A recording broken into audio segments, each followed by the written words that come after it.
In the name of God, the most beneficent, the most merciful, all praise is due to God Almighty, Lord of all the worlds. Thank you all for coming today to this press conference with the complaint against Southwest Airlines. My name is Faizan Sayed, F as in Frank, A-I-Z-A, and then N as in Nick. Last name Sayed, S as in Sam, Y-E, and then D as in David. And I'm the Executive Director for the Council on American-Islamic Relations here in the city of Dallas-Fort Worth, or CAIR-DFW for short. We are here today because of a religious discrimination incident that happened on Southwest Airlines. We are here today because many American Muslims, when they travel, they have to keep their faith under wraps. They have to make sure that they don't speak in a different language. They have to make sure that they don't cause a scene on an airplane for fear that that flight might be stopped or that they might be kicked off the flight. We are here because our community is targeted when we fly, whether it's by TSA agents or whether it's by flight crew or others, or on the plane as well. We are here because this young lady, Fatima, was targeted on a flight not because she did anything wrong, but simply because of the way she looks and her faith and her religious tradition. Today, we have a lineup of people who will come and share more words. With that, I'm going to introduce our first speaker, Fatima's attorney, Marwa Elbially, M-A-R-W-A. Last name Elbially, E-L-B-I-A-L-L-Y, with the Elbially law practice to come and describe the incident that happened on May 22nd, 2021. Marwa? Thank you, Faizan. So last week, these two American sisters, Fatima and Muna, boarded their preferred airline, Southwest, on a flight home to Dallas. They noticed that there were two empty seats next to each other in the exit row. When they went to sit down, Fatima was told by a Southwest flight attendant that she could not sit there. And when she asked why, the Southwest flight attendant responded, "Since you can't speak English." When Fatima's sister, Muna, asked the Southwest flight attendant, "What do you mean she doesn't speak English? She's my sister. Of course she speaks English." The Southwest flight attendant responded, "It doesn't matter. You can sit here, but she can't." The only visible difference between these two American sisters is one wears a religious head covering, the other does not. The flight attendant then commented to nearby passengers that she would bring down the plane in an emergency because she doesn't speak English. As there were other passengers boarding behind them, Fatima and Muna went to the back of the plane and sat separately, as the exit row where Fatima had not been allowed to sit had the last two available seats next to each other. When deboarding the plane, Fatima and Muna approached the Southwest flight attendant, asked for her name, as she was not wearing a name tag. Then the Southwest flight attendant identified herself and then ordered them rudely to get off of the plane. The refusal of the flight attendant to allow Fatima to sit in an available seat next to her sister is religious discrimination. By inviting one sister to sit and refusing to seat the other sister in the same seat, the Southwest flight attendant was discriminating on the basis of religion. This is in direct violation of federal law, which prohibits airlines from discriminating against airline passengers based on race, color, national origin, religion, sex, or ancestry. Fatima immediately filed a complaint with the Department of Transportation. The Department of Transportation's guidance for airline personnel on non-discrimination in air travel directs flight attendants to be fair. Flight attendants are directed to conduct a comprehensive evaluation of facts known at the time, considering the totality of the circumstances, and to ensure effective communication by actively participating in information exchange with the passenger, co-workers, and other air travelers to confirm and clarify the facts and details involved in the situation. This did not happen in the case of these two American sisters. Southwest Airlines disregarded the Department of Transportation's guidance, and these two American sisters were treated anything but fairly. Southwest Airlines, one sister who does not wear the religious head covering was offered that seat. The other sister was denied this very same seat. There was no valid basis for believing that Fatima does not speak English. The refusal to seat Fatima in that seat was discrimination on the basis of religion. Thank you.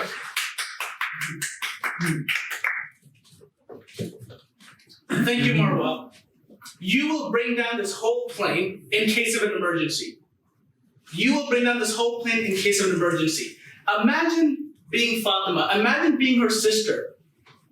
And the only crime that you've done is simply torn on a piece of clothing. And because of that, you can be treated in this disrespectful manner, in this rude manner, in this discriminatory manner. At this time, I would like Fatima to come up and share a few words about how she felt when this incident happened. Her name is Fatima, F as in Frank, A-T-I-M-A. Fatima, please come. Thank you, Faizan. So the whole incident was very disappointing to me. I felt discriminated. I felt like I was kicked out and felt intimidated by the flight attendant on this flight. It shouldn't happen. Me being born here, I know my rights. I know when it's necessary to speak up. And I feel like if there was another person in my shoes, they wouldn't have had that strength to speak up. So I'm doing this on behalf of myself and many other women out there that have been in the same shoes as I have. So I hope that this will change something in the way that we are dealt with in public, because I was expecting to board that flight and fly home in a calm manner, not in a disgraceful manner like this.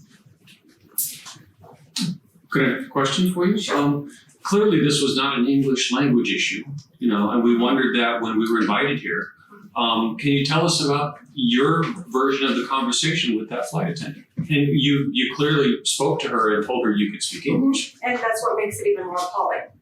The fact that I'm actually corresponding with her in the language she is asking me with, and she continues to say that I do not speak English, is very upsetting in my opinion. Because it shouldn't happen when I'm sitting here diversing with you in the same language. Were you dressed similarly to the way you are now? Yes. Mm-hmm. Okay. So there was no disputing that you knew English. I mean, it was very obvious that you did. Yes. How long was the conversation with the flight attendant? I'm just curious. Just a few minutes. We were the last group boarding. We were trying to keep the flow going and everybody get the flight going. I think I was really, disappointed by the fact that the passengers around that heard these comments did not say anything. That's right. I'm hoping, being born here, we're raised to defend one another when something is wrong, and we say it and we point it out and say, hey, that's not right. But for the fact that nobody said anything, just makes me wonder what is our country coming to? Why are we not defending one another? I have a right to be on this line just as much as everybody else does. What did you take of that comment that she'll bring the plane down? I mean, it can be taken a couple different ways. How did you take it? I took it just as they would take it as a terrorist comment. I would take it as that. If I was to say something like that, I would be kicked off the plane. In fact, if we just greet one another and salam alaikum, we're more than likely being targeted and taken off the plane. That's right. So I don't understand why would she say such a comment on a plane when we're boarding in front of passengers. To me, that made me look like as if I'm some kind of a terrorist. I am not. I got a couple questions. I just want to make sure I understood because it was coming at me kind of fast. These were 2 extra seats that would allow you and your sister to sit next to each other, right? Correct. And so what ended up happening with the seating? Did you end up moving to, I think you said 2 other seats? We had to be seated in separate seats. So you flew back to DFW sitting apart. Talk to me about that trip. Can you imagine trying to hold your composure throughout the whole flight, not knowing where to go to, not knowing the name of the flight attendant, because mind you, there's no name tag, so you don't even know who you're conversing with, and holding your composure because it's the right thing to do, and you don't want to put a hold in the flight, and you do want the passengers to get where they are intended to go. So I used the internet, I sent in a case to Southwest, hoping that somebody could at least respond. There was no response. To this day, I haven't got a response from them. So it was immediately done. When I off-boarded the flight, I asked for a manager. And yes, the manager came, he went and took a statement from the flight attendant, but nothing has been done. Nobody contacted me, and something in these situations, I feel like that there has to be a way to reach out to somebody that will take action. I'm sorry, but if you're a flight attendant, you're working in an airplane, you should be ready to meet all walks of life, every kind of religion, every kind of nationality, and that should be the way it should be on any airplane. So. And this flight attendant, female, Female. race? Black African American. A Black African American. Okay. I wanted to give Mona an opportunity to share her thoughts. Just to remind everybody, there were 3 separate conversations. The first one they first boarded, the second one Mona spoke to the flight attendant, and then the last as they were leaving. In all 3 of these cases, the flight attendant reiterated that Fatima doesn't speak English. Even when Fatima and her sister complained to the manager at DFW airport and he went on the flight, the manager told them afterwards that the flight attendant continued to say she doesn't speak English. So this is after the 3rd conversation that they had after they deboarded the plane. The manager goes in, talks to his flight attendant, comes out and says, oh, she thought you didn't speak English. So it has nothing to do with the language. It has everything to do with her religious belief and her choice of clothing. Mona, would you come up and talk about your experience? So as you mentioned, when we walked in, my biggest thing is that I went back to her and actually told her if we were able to sit on those 2 seats because it was still empty when she told us to go back. But she insisted no because she doesn't speak English. But I, told her she does speak English. I actually told her twice. My sister does speak English. And she said, well, you can sit, but she can't, So, and that's when I had to go back and, because I didn't want to be anywhere far away from where my sister is. But then when we got to our look, honestly, we were really patient, sitting for 3 hours on a plane, being quiet, not saying anything, although you got insulted. You see what I'm saying? That was discrimination. But then you have to be quiet because we don't want to get kicked off the plane either. So we just wanted to get it to our location. And once we arrived, we're like, you know what? Let's go to her, talk to her. Maybe she will say sorry, maybe something like that. But she was like, get off the plane. And she pointed with her finger, get off the plane, like that. In a very rude way. So for us, it was just very stressful. We originally went down there for a family emergency. My mom was dying in the hospital. They told us to come say goodbye. So we were expecting at least to have like a good flight back home, stress-free. But we were trying to deal with so much stress from here and there, and it was one of our. I am shocked because we fly with Southwest a lot, and I never experienced this before. This is like really shocking for both of us, I think. Did you continue to sit in the seat that you were in, or did you change seats yourself? Did you stay in the exit row? No. Okay. No, we didn't. You didn't. You both moved. We both, yes. Just to clarify, so when Mona went to the flight attendant, she confronted her, and then the flight attendant said, Mona can sit here, but your sister cannot because she does not speak English. Mona then decided, I'm not going to sit in this exit seat. I'm going to go back closer so I can sit closer to my sister, though they did not sit next to each other in the entire flight. You went back to your original seats. That's right. Okay, gotcha. A couple of questions. Yeah. Where did the flight originate from? I don't think I heard that. Fort Lauderdale. Fort Lauderdale to Dallas. And then you live here and you said you were coming home here? Yep, we're coming back here. So our flight was going there for a family emergency. It was like a quick trip and coming back. Okay. And, everything just happened like that. So I think the hardest part is when you actually get insulted and you have to stay quiet for like 3 hours straight and not say a word, just so we don't disturb the flight and, make a whole scene out of it. But as soon as we landed, we had to speak to a manager or something because she was even rude. Okay, I did what I did and get off the plane, pretty much. Yeah. Can I ask you or tomorrow what you all are seeking from Southwest Airlines? What would you like, or whoever, what would you, beyond an apology, what would you like from Southwest Airlines? Beyond an Or would apology, that be enough? I think they need to retrain their employees. I really do. So retrain the employees and give an outlet for the passengers that feel like they are in these kind of positions to be able to express and deal with their case and take it seriously. I think it's very discouraging that till now it's been how long, a week and a half, almost 2 weeks, and I haven't heard anything from them. Why do I have to go on social media? Why do I have to reach out to anywhere to be able to get my right, to be able to get this solved?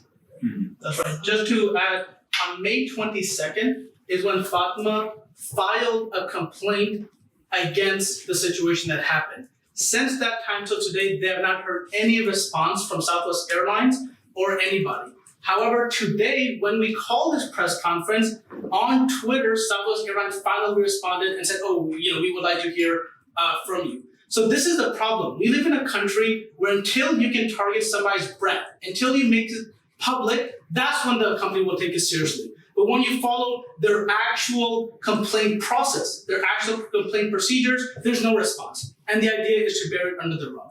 If all of you recall, about a year ago, we did another press conference for American Airlines when two imams were not only kicked off that flight, but also secondarily questioned. Why? Because they said the evil phrase, Assalamu alaikum, to each other when they're boarding on the flight. That was enough for somebody to call security, get these two people kicked off the flight, and for them to be secondarily questioned. The reason I mention this is because as American Muslims, when we fly, we understand we have to act differently.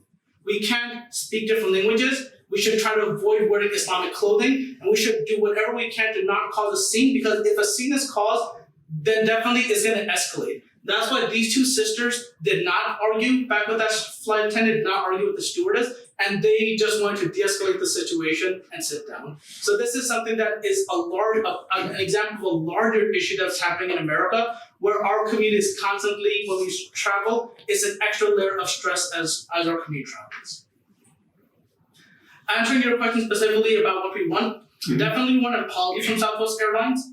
We also believe that this flight attendant has no business being on Southwest or any other airlines, full stop. You do not need more training to treat people in this disrespectful manner. Training is not the problem, racism is the problem, and the racism that this flight attendant showed is completely unacceptable.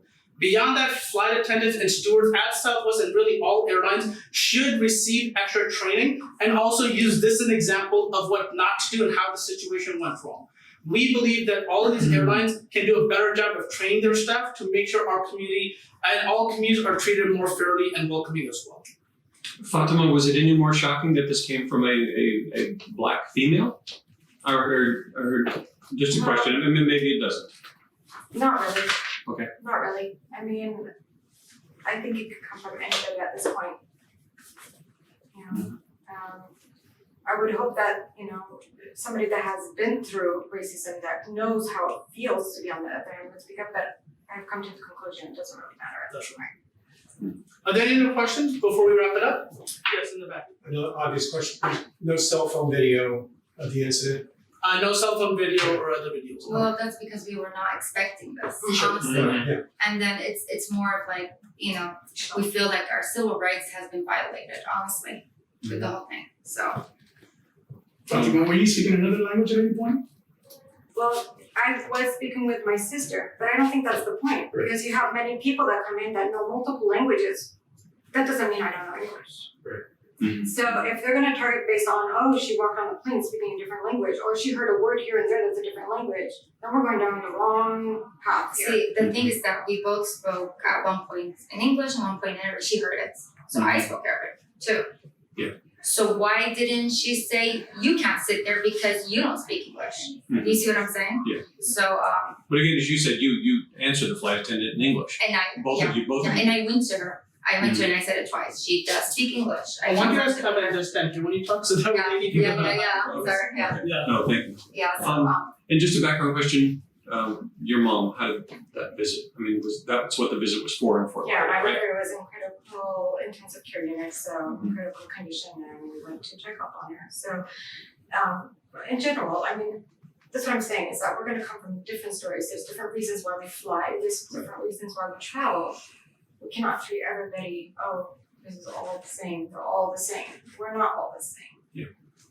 And I guess the background is your mom okay? Yeah, that's my question. Yes, Is she- thankfully she has been degraded from ICU to regular, and so that's a good thing, so just keep writing prayers.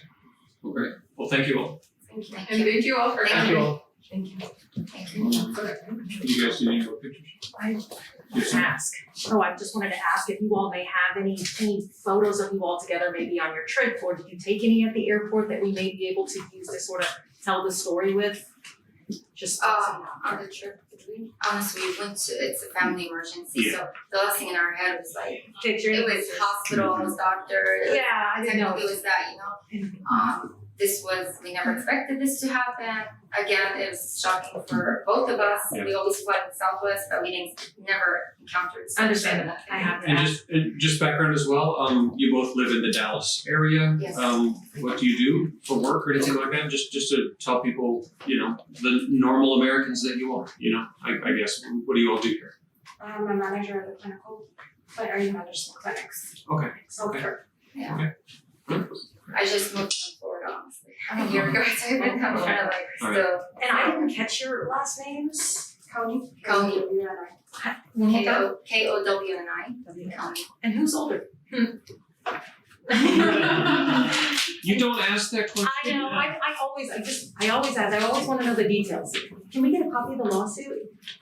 So there hasn't been a lawsuit filed, just a complaint with the Department of Transportation. Just to complain, I'm sorry, I missed Yeah. that, I gotta ask though.